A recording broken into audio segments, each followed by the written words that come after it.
It's easy to forget it because nobody ever points it out, but the kind of mass quarantine we're now living through has never been attempted in human history. For many centuries, it's been common to quarantine the sick to try to protect the especially vulnerable. But nobody has ever tried to quarantine hundreds of millions of healthy people. So was it worth it? And more precisely, did it work? Did it keep the disease from spreading? Well, here's some evidence that might help answer that question. LA County has been in full lockdown, a very strict lockdown, for more than a month. But a new study by USC, University of Southern California, suggests that 2.8 to 5.6% of the county already has had the virus. They tested positive for the antibodies. What does this mean? Well, it suggests that more than 400,000 people in LA County have been affected. Total number of confirmed cases, 8,000. We thought 8,000 people had got it. Turns out over 400,000 had got it. In other words, despite an unprecedented and strict lockdown, the disease apparently still spread all over. But fortunately, thank God, few people died. What does that tell you about what we're doing? We should think this through. By the way, the end of the study had a line that said, we should think through our policies based on these numbers, on the science. Meanwhile, some encouraging news today from Ohio. The state's prison system has a huge number of coronavirus cases, massive, really, but most have no symptoms. Fascinating. Dr. Mark Siegel is a medical contributor here at Fox. He's also a professor at NYU Langone Health. He joins us with more. Hey, doctor.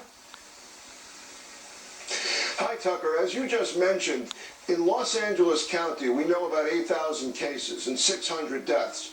But a study out of the University of Southern California that's ongoing shows 4% of those tested in the county were positive for COVID-19, meaning the vast majority of people in the county who've had it, didn't know they had it, were asymptomatic. As you said, this projects out to over 300,000 people, not 8,000. So in other words, there are silent spreaders in the county. And in other words, the death rate is much, much lower than we've been talking about. If you think about all these asymptomatic cases versus the tragic 600 that passed away. Now, in Heinsberg, Germany, they've tested the town, and they found that 14% of those tested, that's right, 14% already have antibodies to COVID-19. To develop herd immunity, where it slows the spread dramatically, it's got to go over 50%, but we're already on the road to that.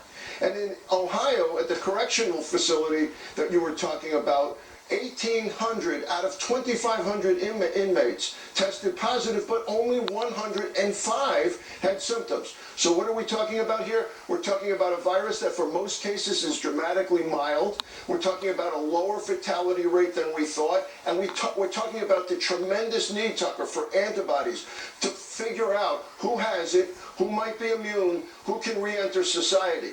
Now, luckily, your next guest, Dr. Sims from Beaumont Hospital, which your producer Charlie and I know well. We love this hospital in Michigan.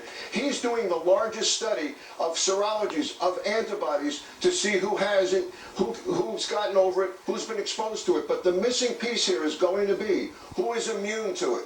We don't yet know that exact issue. We have to figure out exactly the antibody test to do so we can say, you're immune, you can go to a baseball game, you're immune, you can go back to work, you're immune, you can go to school. That's going to help us enormously, and that's where the direction has to go, Tucker.